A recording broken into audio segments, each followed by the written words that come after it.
ನಮಸ್ಕಾರ ಕರ್ನಾಟಕ. ರೇಣುಕಾಸ್ವಾಮಿ ಕೊಲೆಗೆ ಟ್ವಿಸ್ಟ್ ಎಲ್ಲ ಗುರು ಒಂದು ದಿಕ್ಕೇ ತಪ್ತಾ ಇದೆ. ಯಾಕೆ ಮಾತಾಡ್ತಾ ಇದ್ದೀನಿ ಅಂತಂದ್ರೆ, ರೇಣುಕಾಸ್ವಾಮಿ ಕೊಲೆ ಆಗಿದ್ದಿಷ್ಟು ನಿಜನೋ, ರೇಣುಕಾಸ್ವಾಮಿ ಕೊಲೆಯನ್ನ ದಿಕ್ಕು ತಪ್ಪಿಸೋದ್ರಲ್ಲಿ ಕೆಲವು ಪವರ್ಫುಲ್ ವ್ಯಕ್ತಿಗಳು ತುಂಬಾ ದೊಡ್ಡ ಷಡ್ಯಂತ್ರವನ್ನ ಮಾಡಿದ್ದಾರೆ ಅಂತ ಮುನಿ ಅರೆಸ್ಟ್ ಆದ್ಮೇಲೆ ಗೊತ್ತಾಗ್ತಾ ಇದೆ. ಕಾರಣ ಹೇಳ್ತೀನಿ ಸ್ನೇಹಿತರೆ. ನಿಮ್ಗೆಲ್ಲ ಗೊತ್ತಿದೆ, A13 ದೀಪಕ್ ಅಂತ ಮುನಿ ಅಕ್ಕನ ಮಗ. ಅವನು ಮಾಹಿತಿಗಳ ಪ್ರಕಾರ ರೇಣುಕಾಸ್ವಾಮಿನ ಕೊಲೆ ಮಾಡಿದ್ದು ದರ್ಶನ್ ಅಲ್ಲ. ದರ್ಶನ್ ಒಂದು ಎಡೆಟ್ ಹೊಡೆದಿರ್ಬೋದು, ಆದರೆ ದರ್ಶನ್ ಹೊಡೆಯಕ್ ಮುಂಚೆನೇನೆ ಅವನನ್ನ 99% ಪ್ರಾಣ ತೆಗೆದಾಕಿದ್ದು ದೀಪಕ್. ಯಾರು? ಮುನಿ ಅಕ್ಕನ ಮಗ.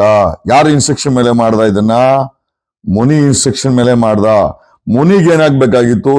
ದರ್ಶನ್ನ ಮಟ್ಟ ಹಾಕ್ಬೇಕಾಗಿತ್ತು. ಯಾಕೆ ಮಟ್ಟ ಹಾಕ್ಬೇಕಾಗಿತ್ತು?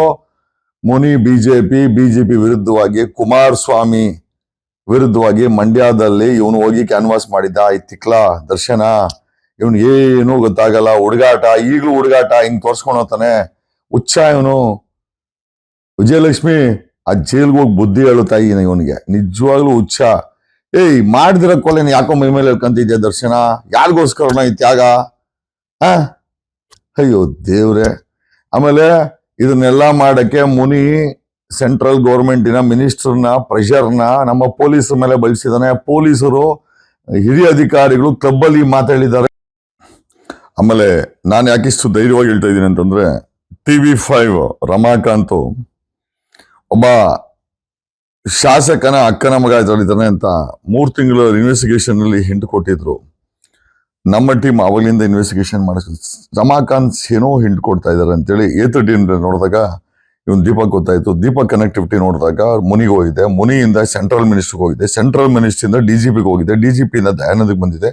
ದಯಾನಂದಿಂದ DCPಗೆ ಬಂದಿದೆ. DCPಯಿಂದ ಚಂದನ್ಗೆ ಬಂದಿದೆ. ಅಲ್ಟಿಮೇಟ್ ಆಗಿ ಇವ್ರ ಉದ್ದೇಶ ಏನು ಅಂತಂದ್ರೆ, ಕೊಲೆ ಮಾಡಿಸಿರೋದು ದೀಪಕ್ಕೆ ಅಂತ ಪ್ರೂವ್ ಇವ್ರಿಗೆಲ್ಲ ಗೊತ್ತಿದೆ.